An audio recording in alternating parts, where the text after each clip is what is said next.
Hey everybody, we are back for round two. So it looks like we got a nice little 2-1 here. We're going to take a look at what we played against and kind of try and navigate this accordingly.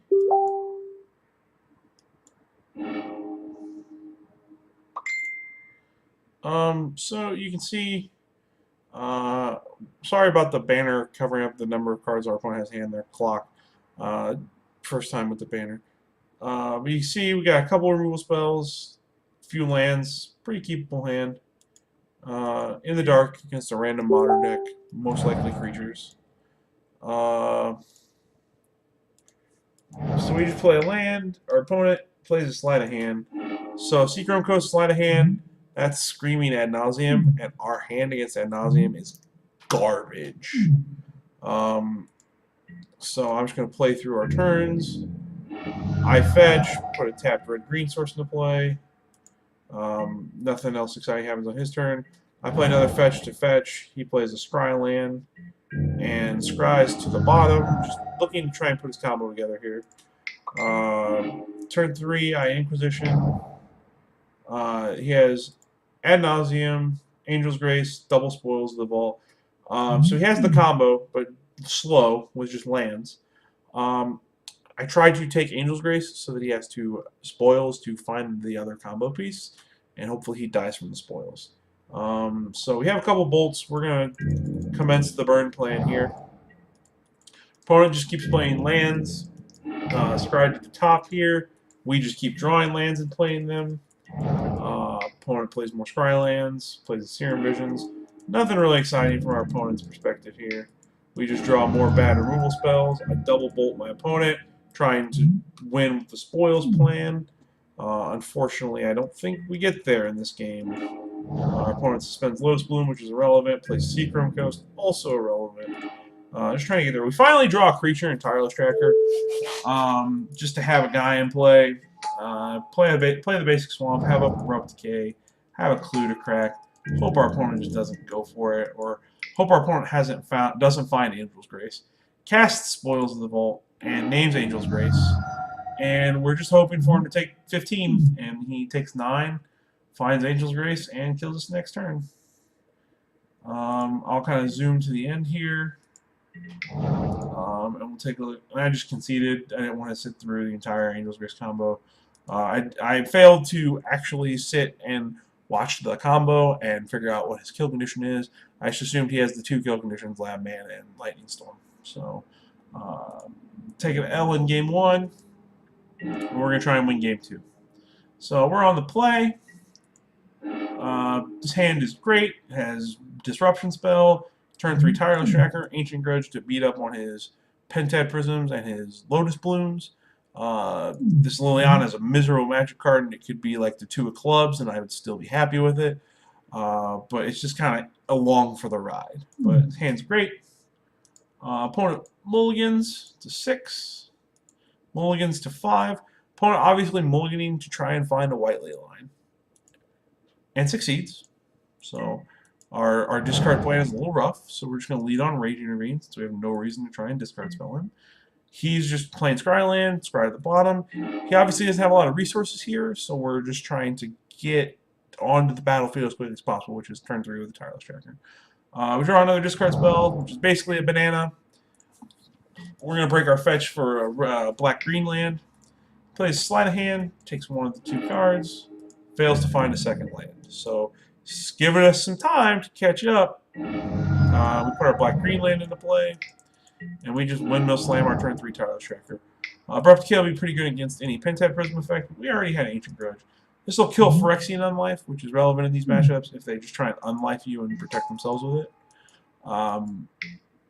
So our opponent's Seer Visions, scries top bottom, so he finds a second land, leaves it on top, didn't find it with the draw, which is good for us. Gives us a chance to potentially draw lands, break a clue, attack for 4. And I think that's exactly what happens. We draw a land, take 2 from it because our life total not relevant. Attack for 4 by breaking our clue, leaving up our Ancient Grudge and our Abrupt Decay. Find a Bloodstained. So now we find 2 more clues, so we're going to be able to go 4, 5, 6 against our opponent.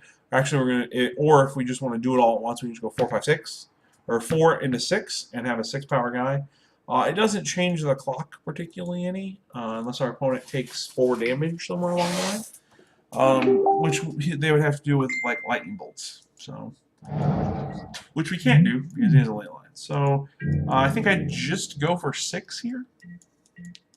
So we drew on another land, play our fetch, make a clue, break our fetch, tap land, make a clue. Looks like I'm breaking both clues. I only broke 1 clue.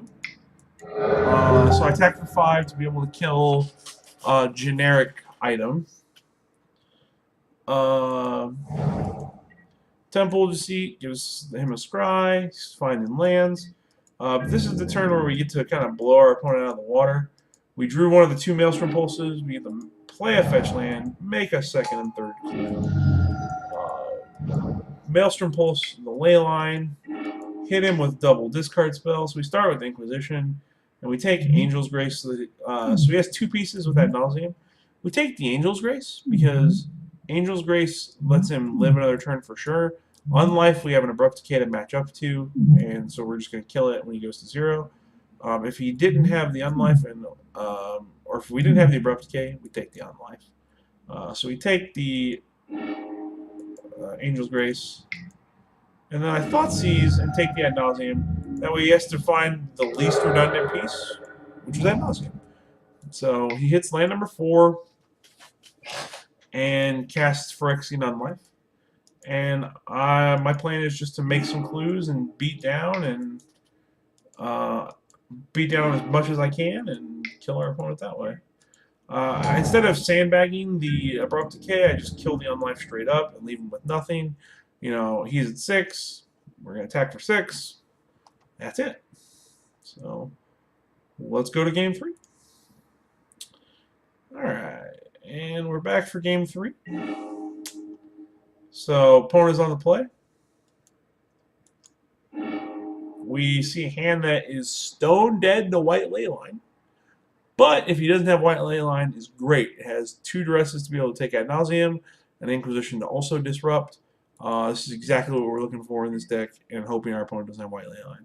Opponent does not open with white ley line. He is about to have a very, very bad time, and he does not know it. So we start with fetch land into Overgrown Tomb into Inquisition, I think. Yep, and so this is where we kind of make a goof. With double duress in our hand, we should take the Laboratory Maniac and leave him with Ad Nauseam and Spoils of the Vault, and kind of let him figure out how to put it together after that. Like, leave him with these 2, take those with duress, and move on with our day.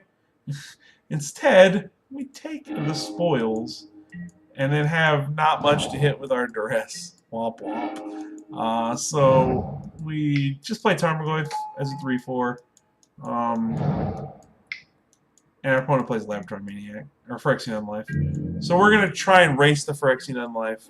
We don't have an Abrupt Decay, so that's kind of awkward. So we start with the discard spell to figure out if we want to play our second discard spell. He has the combo, so we just take Ad Nauseam. We don't care about Angel's Grace because he has this redundant Unlife. I think I might change my mind after combat and play the second duress. Take the Angel's Grace. Nope, okay. So opponent is City of Brass, and he's going to start playing Grizzly Bears. So he starts with Laboratory Maniac. We just have a bunch of lands, unfortunately. So we're kind of stalled out on relevant stuff. But we're just going to try and race the Lab Man. We duress, take the Angel's Grace, and let him play the Simian Spirit Guide as another bear. Sleight of hand, digging. Kolaghan's Command is a good one to kill the Lab Man and make our opponent discard or shatter an artifact. And we're just going to go with opponent discards. He discards white ley line. Doesn't play the Grizzly Bear. And now we have him exactly dead on board. We activate the Rage Intervene, attack for 9, and have Abrupt Decay to kill Unlife. He would still be dead on board next turn if we had a removal spell for the Simian Spirit Guide. So we put him to 0, and he, in turn, takes a damage, takes a poison, plays Spirit Guide. So if he didn't play Spirit Guide, we animate the Rage Intervene, attack for 10 poison, he's dead. But we just have the Abrupt Decay, so because we have the Abrupt Decay, we win the game. We're going to Thoughtseize first just to clear the way, make sure the one card isn't super relevant. Just another Grizzly Bear. And then Abrupt Decay our opponent's Phyrexian Unlife. And dust our hands. Pretty quick one. Our first hand, again, with this deck, we're mostly just equipped to beat up on creatures. So anything with a couple removal spells and a few lands may be a threat. We're snap keeping and we're just trying to go to town.